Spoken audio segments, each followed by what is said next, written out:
17-year-old Jacob Morgan cried, dropped his head into his hands, and often opened his mouth as if he wanted to shout during his preliminary hearing on charges of murder and arson. The teen clasped his hands together and prayed for a judge to set him free, then almost passed out when he was ordered back to jail to await trial. But this wasn't just any murder case. Jacob was accused of setting the fire that killed his own baby half-brother. On March 6, 2015, a fire broke out at a mobile home on Catawba Church Road in the Leslie community of Rock Hill, South Carolina, around 8:30 in the morning. Inside that home was 14-month-old Joshua Hill, who would not survive the flames. What seemed like a tragic accident quickly turned into something much darker when investigators arrested Joshua's 17-year-old half-brother, Jacob Matthew Morgan, just 3 days later. The charges were serious. Jacob was hit with murder, first-degree arson, and homicide by child abuse or neglect. But what evidence led investigators to believe this teenager intentionally set a fire to kill his baby brother? And why did his own family stand by him even after his arrest? To understand this case, you need to understand Jacob Morgan. Jacob's family says he's autistic and functions at a much lower level than most teenagers his age. He was described as a low-functioning 17-year-old autistic teenager who struggled with basic daily tasks. But according to investigators, Jacob had another characteristic that would become central to their case, what they called a fascination with fire. According to prosecutors, the fire had 2 points of origin, one in the bedroom where little Joshua was sleeping, and another in the living room. This wasn't the pattern of an accidental fire. SLED investigator William Keller testified that the fire patterns showed this was not accidental. The evidence pointed to arson, and all signs led back to Jacob. But here's where the case gets complicated. In a trial hearing, it was said that Jacob waited outside the home as it burned, and did not call for help, all of which showed malice. Jacob's mother claims he was told to stay away from the fire by his neighbors, who held him back as he tried to get back inside to save his brother. 2 completely different versions of what happened outside that burning home. Jacob's family painted a very different picture of the teenager. His stepfather described a boy who cried at Disney movies and called his mom at work, sobbing because one of their newborn kittens was sick and he thought it was dying. "I'm not gonna have any sheriff, any investigator tell me to my face that he's a cold-blooded killer when he cries at Disney movies," the stepfather said. The family even started a petition for community support, insisting that prosecutors' fears about Jacob were wrong. The family dynamics in this case are particularly heartbreaking.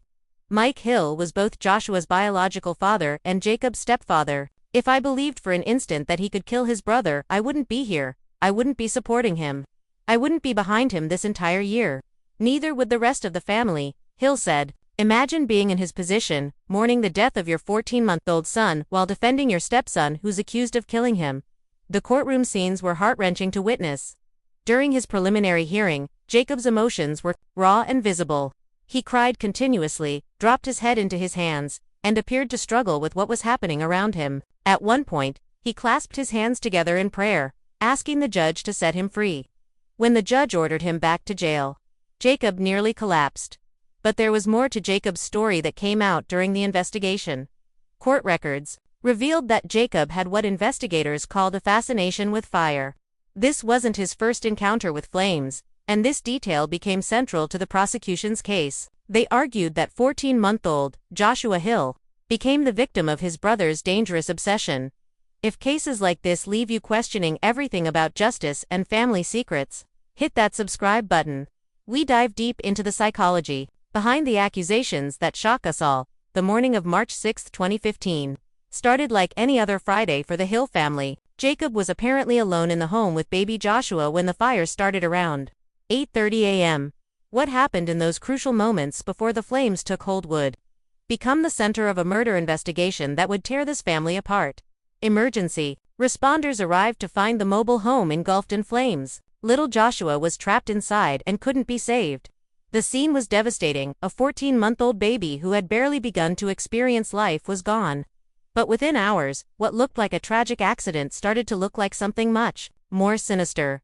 Fire investigators began examining the burn patterns and quickly noticed something unusual. The fire had started in 2 separate locations, the bedroom where Joshua was sleeping and the living room. This is what experts call multiple points of origin, and it's one of the strongest indicators of arson. You don't get 2 separate fires starting at the same time by accident. But the evidence against Jacob went beyond just the fire patterns. Investigators claimed he had made inconsistent statements about what happened that morning.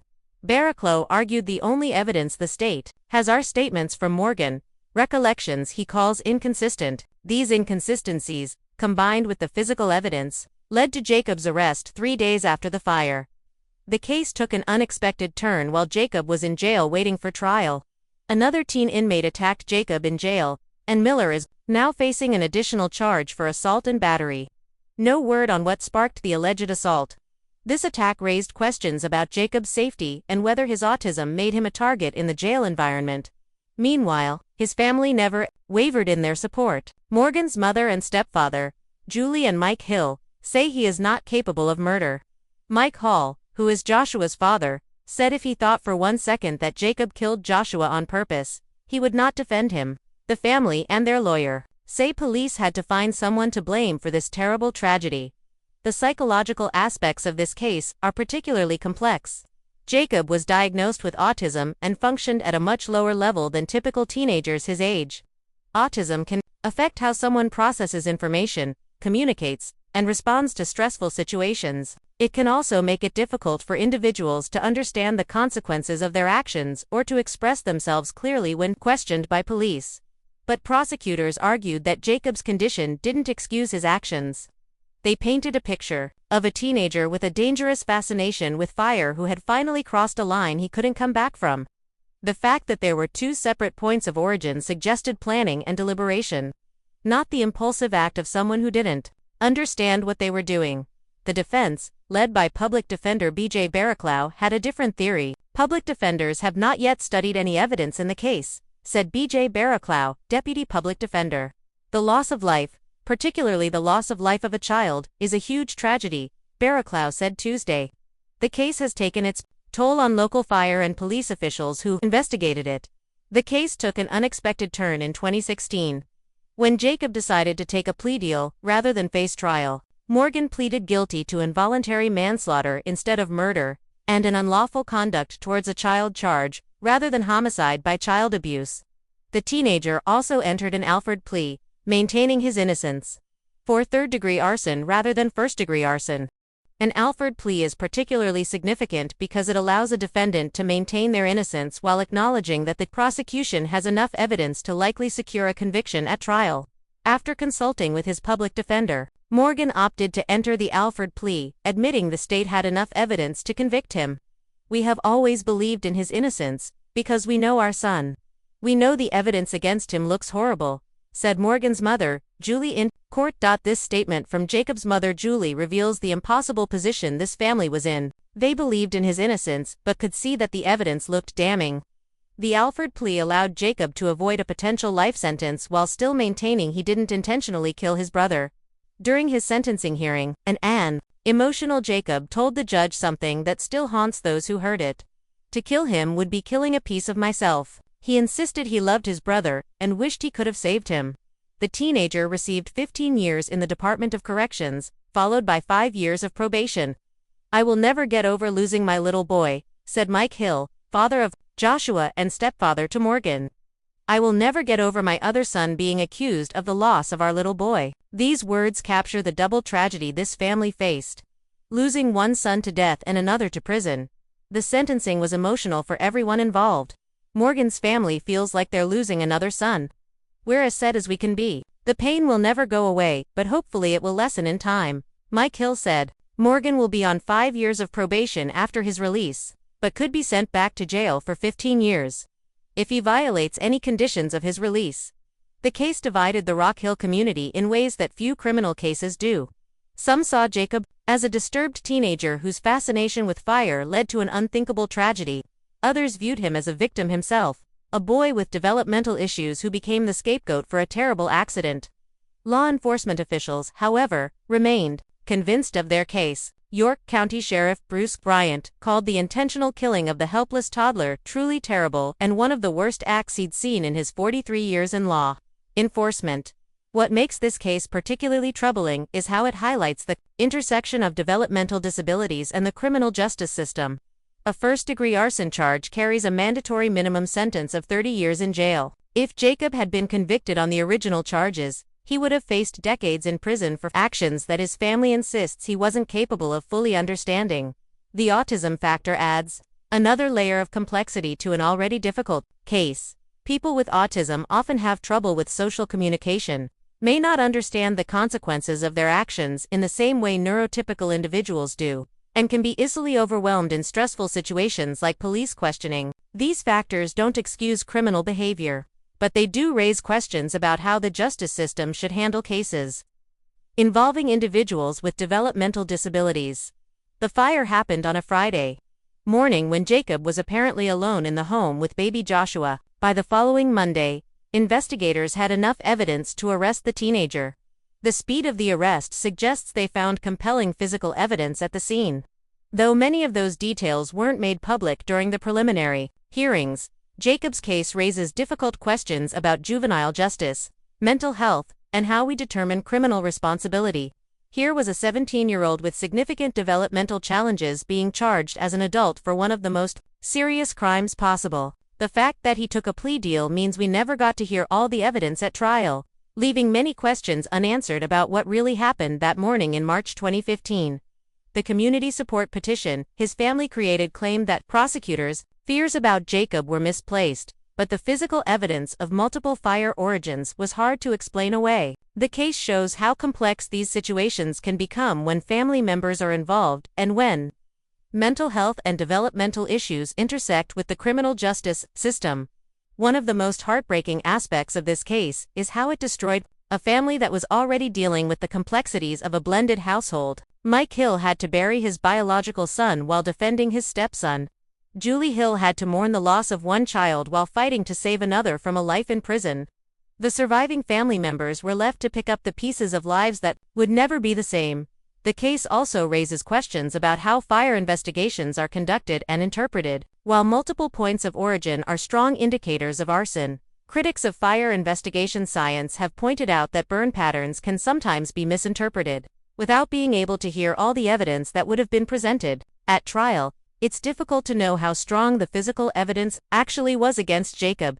Jacob is currently serving his 15-year sentence in the South Carolina Department of Corrections. Little Joshua Hill would be about 10 years old today if he had lived. The case remains one of the most disturbing family tragedies in Rock Hill's recent memory, leaving a community still wondering what really happened inside that mobile home on Catawba Church Road. This case forces us to confront uncomfortable questions about justice, family loyalty, and the treatment of individuals with developmental disabilities in our legal system. There are no easy answers here. Only the tragic reality of a 14-month-old baby who died too soon and a teenager whose life was forever changed by the events of that March morning. The prosecution believed they had a clear case of murder. A teenager with a fascination for fire who finally went too far and killed his baby brother. The defense and family saw something completely different.